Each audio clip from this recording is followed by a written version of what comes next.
If you're spiritually awake, never share these 5 truths. Aldous Huxley, A Cinematic Sermon on Sacred Silence. There are truths so profound, so dangerously awakening, that speaking them aloud can shatter the very foundation of your relationships, your reputation, your peace. Aldous Huxley knew this. He walked the razor's edge between enlightenment and exile, between wisdom and madness. And before he departed this world, he whispered a warning that most will never hear. Some truths are meant to be lived, not spoken. If you're spiritually awake, truly awake, you've already felt it. That crushing isolation, that burden of seeing what others refuse to see. You've opened your mouth to share what burns in your spirit, only to watch eyes glaze over, faces turn away, doors close forever. Today, I'm going to reveal the 5 truths Huxley discovered through pain, through loss, through the bitter medicine of wisdom. These are not theories. These are not philosophies for debate. These are lived experiences that will cost you everything if you speak them carelessly. Listen closely. Your silence may be the most powerful sermon you ever preach. Here's the first truth that will isolate you from 99% of humanity. Most people don't want to wake up. They want comfort, not truth. Feel that? That sinking sensation in your chest? That's the weight of reality settling in. Huxley observed this phenomenon with clinical precision. He watched as people chose beautiful lies over ugly truths, sedation over salvation. In his masterwork, Brave New World, he didn't just write fiction, he wrote prophecy. He showed us a world where people willingly traded their freedom for pleasure, their souls for security, their awakening for endless distraction. And when you try to wake them, when you shake their shoulders and scream, "Don't you see what's happening?" They don't thank you. They hate you. They call you crazy, dramatic, extreme. Because here's what you must understand. Spiritual awakening is painful. It's like being born, a violent, bloody emergence from comfort into chaos. And most people would rather die in the womb than face the agony of birth. You've experienced this, haven't you? You've shared your awakening with someone you love, a family member, a close friend, a partner, and watched their face transform. First confusion, then discomfort, then anger, then distance. It wasn't your truth that repelled them. It was their fear of their own truth. Huxley learned this the hard way. He was ridiculed by academics, dismissed by critics, called a mystic, a madman, a fool chasing shadows. But he understood something most spiritual seekers never grasp. Your awakening is yours alone. It cannot be gifted. It cannot be forced. It must be earned through individual suffering. So stop. Stop trying to wake people who are determined to sleep. Stop casting pearls before those who see them as stones. Your spiritual insights, those hard-won revelations that cost you sleepless nights and shattered beliefs, are sacred. They are not entertainment for the unconscious. They are not ammunition for arguments. When someone is ready to wake up, they won't need your words. They'll need your silence, your presence, your living example. Practical application. This week, when you feel that burning urge to share your spiritual insights, pause. Ask yourself, is this person asking for awakening or asking for agreement? If they want agreement, give them love. If they want awakening, give them space. Sometimes the most loving thing you can do is let someone sleep until their own alarm clock rings. But this creates a problem, doesn't it? A crushing, suffocating problem. If you can't share these truths, if you must walk in silence among the sleeping, then who do you become? An island, a hermit, a ghost passing through crowds of people who speak a language you no longer understand. This is the loneliness Huxley wrote about. This is the price of sight in a world that worships blindness. And it gets worse. The second truth cuts even deeper. The moment you awaken spiritually, people will accuse you of ego, arrogance, superiority. This is the cruelest irony of spiritual growth. The more you humble yourself before the divine, the more prideful you appear to those still trapped in their own pride. The more you surrender your ego to truth, the more egotistical you seem to those defending their egos with lies. Huxley experienced this paradox firsthand when he began exploring mysticism, psychedelics, and perennial philosophy. Critics didn't say he's seeking truth. They said he thinks he's enlightened. He thinks he's better than us. Do you see the trap? If you speak your truth, you're arrogant. If you live your truth quietly, you're aloof. If you try to help others see, you're condescending. If you stop trying, you're selfish. There's no winning this game, because the game itself is rigged. Here's what's really happening. When you awaken spiritually, you stop playing by society's rules. You stop seeking validation from external sources. You stop measuring your worth by material success, social status, or popular opinion. You start listening to that still, small voice within, the voice of God, of conscience, of truth. And this terrifies people, because your freedom threatens their prison. Your peace threatens their anxiety. Your contentment threatens their consumption. You're not playing the comparison game anymore, and that makes you dangerous. So they attack. They don't attack your arguments. They attack your character. They don't challenge your ideas. They challenge your motives.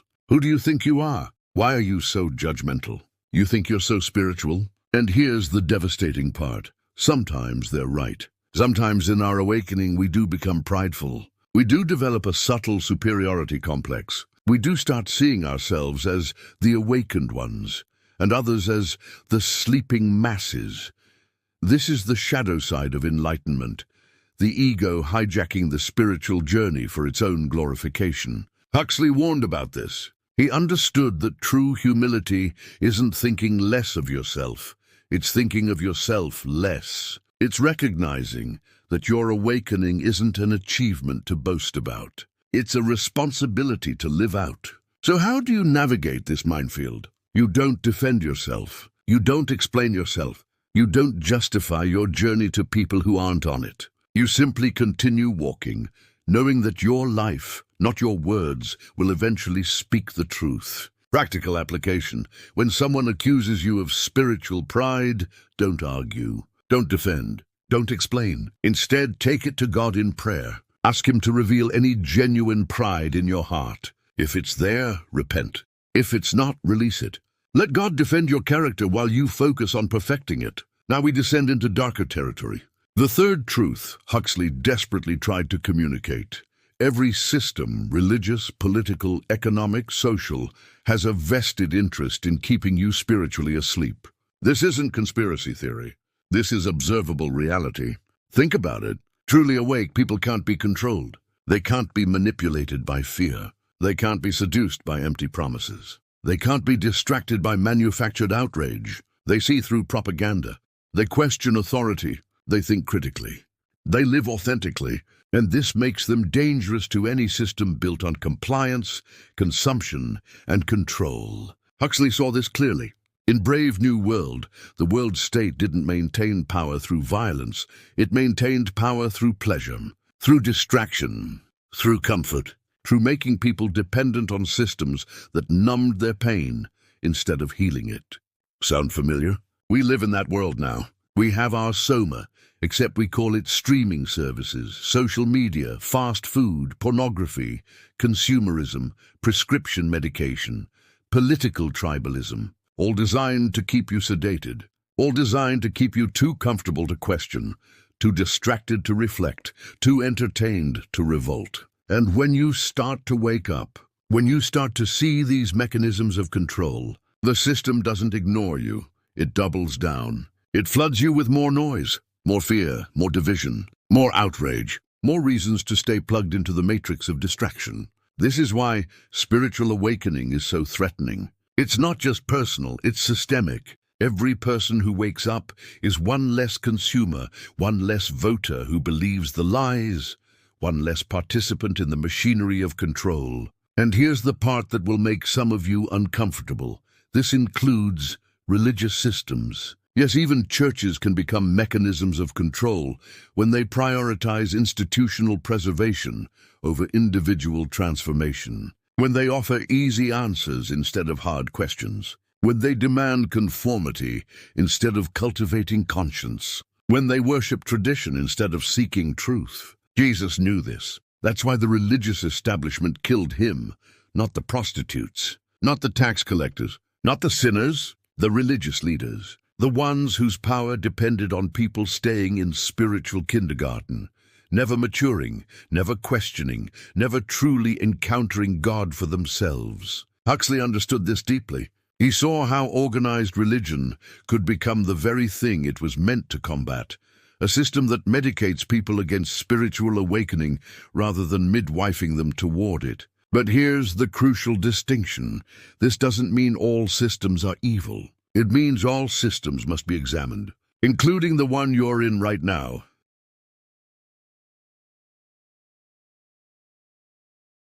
Practical application. This week, identify one system, religious, political, economic, social, that you've accepted without question. Just one. Then ask yourself, does this system encourage my spiritual growth, or does it benefit from my spiritual complacency? Be honest, be ruthless, be willing to lose comfort for the sake of truth. But now we face another danger, an insidious danger. When you see how systems manipulate, how people resist awakening, how truth is punished and lies are rewarded, it's so easy to become cynical, bitter, hardened. It's easy to look at humanity and think, why bother? Let them sleep, let them suffer, let them destroy themselves. This is the second great temptation of spiritual awakening, nihilism masquerading as enlightenment. Huxley wrestled with this too. Read his later works, Island, The Perennial Philosophy, The Doors of Perception. You can feel him fighting against despair, clawing his way toward hope, refusing to let cynicism have the final word. Because here's the truth. If your awakening leads you to hatred of humanity, you haven't awakened. You've just traded one form of blindness for another. Real spiritual awakening increases your compassion, not your contempt. It breaks your heart for people, not your patience with them. It makes you more loving, not more judgmental. And this brings us to the most dangerous truth of all. The fourth truth is the one that separates genuine mysticism from toxic spirituality. Spiritual awakening without love becomes the worst form of spiritual arrogance. Listen carefully. You can have all the knowledge in the world. You can understand quantum physics and ancient mysticism. You can meditate for hours. You can see through every illusion. You can decode every symbol. You can predict every manipulation. And if you don't have love, genuine, self-sacrificing, unconditional love, you have nothing. Worse than nothing. You have poison disguised as medicine. You have pride disguised as enlightenment. You have judgment disguised as discernment. This is what the Apostle Paul meant when he wrote, "If I speak in the tongues of men and of angels, but have not love, I am only a resounding gong or a clanging cymbal." Huxley came to understand this in his final years. All his intellectual pursuits, all his mystical explorations, all his philosophical investigations, they all pointed to one ultimate reality. Love is the ground of all being. Love is the final truth. Not sentimental love, not emotional love, not transactional love, but agape love. The kind of love that sees the divine spark in every person, even those still asleep. The kind of love that speaks truth without cruelty. The kind of love that maintains boundaries without bitterness. The kind of love that enlightens without diminishing. This is the razor's edge. This is the narrow path. You must speak truth, but in love. You must maintain your awakening, but in humility. You must see clearly, but with compassion. You must stand firm, but with gentleness. And this is nearly impossible without God. Practical application. Before you speak any spiritual truth, pass it through 3 filters. First, is it true? Second, is it necessary? Third, is it loving? If it fails any of these tests, stay silent. Your silence might be more truthful than your words. So here you are, caught between silence and speech, between truth and relationship, between awakening and isolation. You can't share what you know without being misunderstood. You can't stay silent without feeling like a coward. You can't trust systems that benefit from your sleep. You can't become cynical without losing your soul. What do you do? Where do you go? Who do you become? This is the breaking point. This is where most spiritual seekers either give up or go insane. They either retreat back into comfortable illusion or they spiral into isolated bitterness. But there's a third way. The narrow way. The way Huxley glimpsed but couldn't fully articulate because he hadn't fully surrendered to it. The fifth and final truth, the one that completes the journey, all genuine spiritual awakening, if followed honestly, leads you back to God, not religion, not ritual, not dogma, not institution, but God, the infinite, the eternal, the source, the ground of being, the love that created you and sustains you and calls you home. Huxley danced around this truth his entire life. He explored Buddhism, Hinduism, mysticism, perennial philosophy, searching, always searching for the ultimate reality. And in his final moments, as he lay dying, unable to speak, he wrote 2 words on a piece of paper: LSD, 100 micrograms.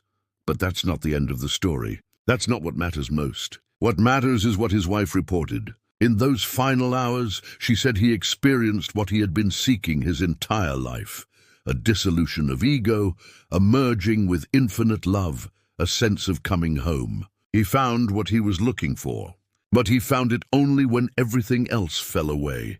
His intellect, his achievements, his reputation, his very self. This is the pattern of genuine spiritual awakening. It strips away everything false until only truth remains. It burns away every idol until only God remains. It silences every voice until only the divine whisper remains. And here's the paradox: you don't find God at the end of your spiritual journey. You find that God was walking with you the entire time. Every truth you discovered, God planted it. Every question you asked, God invited it. Every awakening you experienced, God orchestrated it. You weren't seeking God, God was seeking you. Through every book you read, through every meditation you practiced, through every insight you gained, through every person who rejected you for your truth, through every dark night of the soul, all of it was God calling you home. This is why you must guard these truths with sacred silence. Not because they're secret, but because they're sacred. Not because people can't handle them, but because God must reveal them personally to each soul in His perfect timing. Your job isn't to wake people up. That's God's job. Your job is to stay awake, to live so authentically, so lovingly, so radiantly that people start asking you the questions that God is preparing them to ask. You become a living question mark in a world of false certainties, a living testimony to the possibility of awakening, a living proof that there's more, so much more than the illusion we've been taught to accept as reality. Practical application. This week, instead of trying to share your spiritual insights, try this. Pray for the people you want to wake up. Pray that God prepares their hearts. Pray that He sends them the right message at the right time. Pray that He uses you if He wants and bypasses you if He must. Surrender your need to be the awakener and trust the true awakener to do His work. But you don't have to walk this path alone. You were never meant to. Yes, you must be silent around those still sleeping. Yes, you must guard your pearls. Yes, you must walk carefully through a world hostile to truth. But there are others, other awake souls, other seekers, other pilgrims on the narrow path. God is gathering them slowly, quietly, intentionally. You'll recognize them not by their words, but by their eyes. There's a depth there, a knowing, a sadness mixed with joy, a weariness mixed with hope. And when you find them, or when they find you, you won't have to explain yourself. You won't have to prove yourself. You won't have to defend yourself. You'll simply recognize each other as fellow travelers in a foreign land, homesick for a place you've never been, but somehow remember. This is the promise. You will find your tribe. God will provide your community. You will not be alone forever. But first, you must be willing to be alone for a season. You must be willing to walk the wilderness. You must be willing to let God strip away every false connection until only true connection remains. This is the redemptive arc. This is the hope. This is the light at the end of the tunnel. Your silence isn't defeat, it's discernment. Your loneliness isn't punishment, it's preparation. Your awakening isn't isolation, it's invitation. God is inviting you into a deeper relationship with Him, unmediated by crowds, unfiltered by systems, undistorted by popular opinion. Just you and Him, face to face, heart to heart, truth to truth. And from that place of deep intimacy, He will send you back out. Not to argue, Not to convince, not to convert, but to love, to serve, to shine, to be salt and light in a tasteless, dark world. So here's what I'm asking you to do. Here's the action step that will transform everything. For the next 30 days, practice sacred silence. When you feel that burning urge to share your spiritual insights, stop. Pray instead. Journal instead. Meditate instead. Take it to God instead. Watch what happens. Watch how relationships shift. Watch how your own understanding deepens. Watch how God begins to work in ways you never imagined possible. Because here's the final truth, the one that encompasses all others. Your life is the message. Your transformation is the sermon. Your love is the proof. Aldous Huxley spent his entire life writing, speaking, teaching, trying to communicate these truths. And in the end, what mattered most wasn't his words. It was his willingness to keep seeking, keep questioning, keep surrendering to the mystery. You have that same opportunity to live a life so surrendered to truth, so anchored in love, so radiant with divine presence that people can't help but wonder what you have that they're missing.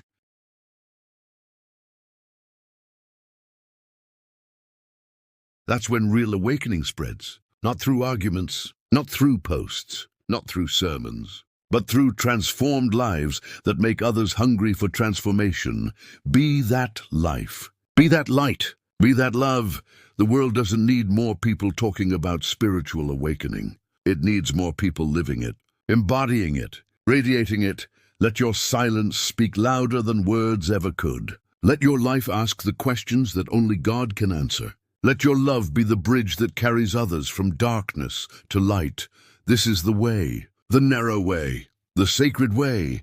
And if this message opened your eyes, subscribe, because the next revelation will shake you even more. We're going deeper.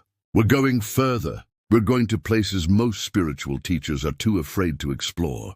But fair warning, once you see what I'm about to show you, there's no unseeing it. Once you know what I'm about to reveal, there's no unknowing it. The question is, are you ready? Are you willing to lose everything false to gain everything true? Are you willing to walk alone until you find your tribe? Are you willing to be silent until God gives you permission to speak? If your answer is yes, even a trembling, uncertain yes, then you're exactly where you need to be.